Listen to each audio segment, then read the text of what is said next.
एक कार 31 जुलाई की रात आगरा किले के पास रकाबगंज में दुर्घटनाग्रस्त हो जाती है। कार बिजली के खंभे से टकरा गई थी।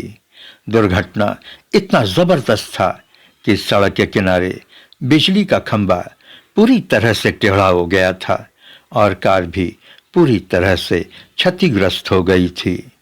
कार में आग भी लग गई थी। कार के ड्राइविंग सीट पर एक व्यक्ति बैठा हुआ था। जलती हुई कार के साथ वो भी जलने लगा। उस व्यक्ति ने कार के दरवाजे को खोलने की भरसक कोशिश की, लेकिन दरवाजा खुला नहीं। एक्सीडेंट के बाद कार का हॉर्न अपने आप ही बजने लगा था। चूंकि रात काफी हो चुकी थी, सड़क पर इक्का दुक्का लोग ही चल रहे थे। जलती कार को देखकर कुछ लोग रुके तो जरूर, लेकिन कार के पास जाने की किसी ने भी हिम्मत नहीं की। जलती हुई कार के अंदर स्टीयरिंग पर बैठा व्यक्ति छटपटाने लगा और कार के दरवाजे को खोलने की कोशिश करने लगा, लेकिन उससे दरवाजा खुल नहीं रहा था। वहां पर खड़े एक ऑटो रिक्शा वाले से रहा नहीं गया और वो कार के पास जाकर उस व्यक्ति की सहायता करने की कोशिश की, लेकिन उससे भी कार का दरवाजा खुला नहीं। धमाके के साथ आग ने कार को पूरी तरह अपने आगोश में ले लिया। किसी ने पुलिस कंट्रोल को इन्फॉर्म किया, लेकिन जब तक पुलिस वहां आती, कार पूरी तरह से जलकर ध्वस्त हो चुकी थी। कार के अंदर का व्यक्ति भी पूरी तरह से जल गया था। शरीर के नाम पर अब सिर्फ उसका कंकाल ही बचा था।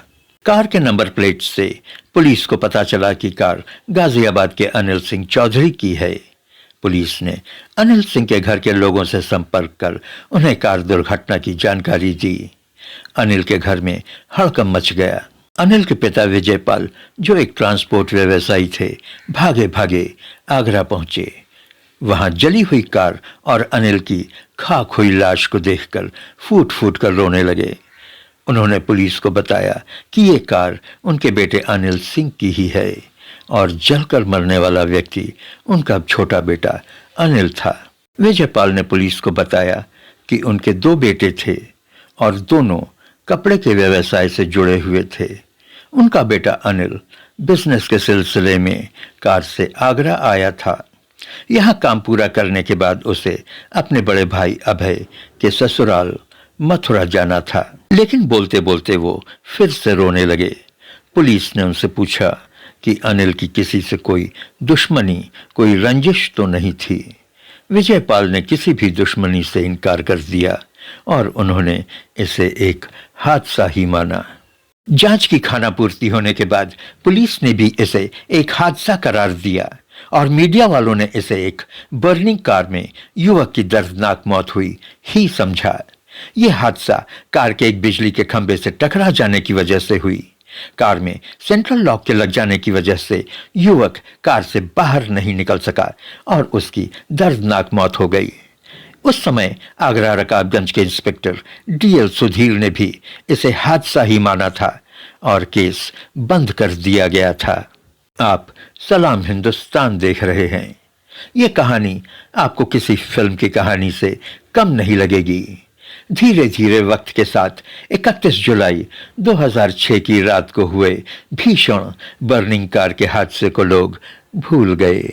17 लंबे सालों के बाद कुछ ऐसा हुआ कि जानकर आपके होश फाख्ता हो जाएंगे। अचानक जिस अनिल चौधरी को मरे 17 साल हो चुके थे, जिसका अंतिम संस्कार किया जा चुका था, जिसका शरीर राख में तब्दील होकर पंचतत्व में विलीन हो चुका था, अचानक जाग उठा। जी हां, आपने सही सुना, मुर्दा अनिल अचानक जिंदा हो गया। आइए दोस्तों, गुजरात चलते हैं। एक दिन अहमदाबाद के क्राइम ब्रांच ने एक व्यक्ति को हिरासत में लिया जिसकी उम्र करीब 39 वर्ष की रही होगी और जिसका नाम राजकुमार चौधरी था। पुलिस की पूछताछ में वो बताता है कि वो मोहन नगर में निकोल का रहने वाला है। वो शादीशुदा है और उसको 2 बच्चे भी हैं। इस शख्स की शादी तो जरूर हुई थी, इसके 2 बच्चे भी थे, लेकिन ये शख्स राजकुमार चौधरी नहीं था, न ही ये शख्स गुजरात का रहने वाला था। ये तो अनिल कुमार चौधरी नोएडा का रहने वाला था। ये शख्स आगरा के बर्निंग कार के हादसे का हीरो था। एक भिखारी को अपने कार में जिंदा जलाकर इसने इस घटना को एक हादसे का रूप दिया था और अपने घर वालों से अपनी मौत घोषित करवाकर अपने पिता के द्वारा 1 करोड़ रुपए की पॉलिसी को ऐंठ लिया था। Anil Kumar Chaudhary burning car accident के समय मात्र 22 वर्ष का एक नौजवान था, लेकिन 17 साल के बाद आज उसकी उम्र 39 वर्ष की हो चुकी थी। इस शातिर शख्स ने गुजरात में रहते हुए फेक तरीके से अपना आधार कार्ड, ड्राइविंग लाइसेंस और पैन कार्ड तक बनवा लिया था। ये शख्स इतना शातिर है कि उसने अपने ससुराल वालों को, यहाँ तक कि अपनी बीवी तक को कभी नहीं बताया कि असली में वो कौन है और कहाँ का रहने वाला है और उसके माँ बाप, भाई कौन हैं और कहाँ रहते हैं। उसने अपने आप को बराबर गुजराती ही बताया। पुलिस मूल गांव ग्रेटर नोएडा के पारसौल पहुंची। गांव के लोगों ने अनिल चौधरी को पहचान लिया। अनिल चौधरी और उसके परिवार वालों ने यह खेल इंश्योरेंस के 1 करोड़ रुपए को हड़पने के लिए किया था और बर्निंग कार के हादसे को अंजाम दिया। लेकिन वो जलकर खाक होने वाला व्यक्ति कौन था? जितना शातिर अनिल था, उससे ज्यादा शातिर उसका बाप विजय पाल था।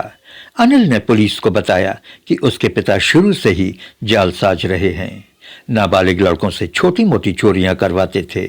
वो जानते थे कि अगर लड़के पकड़े गए तो नाबालिग होने की वजह से छूट जाएंगे। अनिल ने बताया कि कार में जलने वाला व्यक्ति एक भिखारी था, जिसको बहला फुसलाकर उसके पिता ही लेकर आए थे। एक भिखारी जिसकी खोजबीन करने वाला कोई नहीं था। ठगी के साथ साथ एक मर्डर का भी पर्दाफाश हुआ। उस बेचारे भिखारी की मौत खाम खा ही हुई। अच्छे खाने और अच्छे कपड़ों की लालच ने उसे एक दर्दनाक मौत दी और इस तरह से पता चला कि बर्निंग कार एक हादसा नहीं बल्कि एक साजिश थी। प्लीज़ हमारे चैनल को सब्सक्राइब करें। जय हिंद, जय भारत।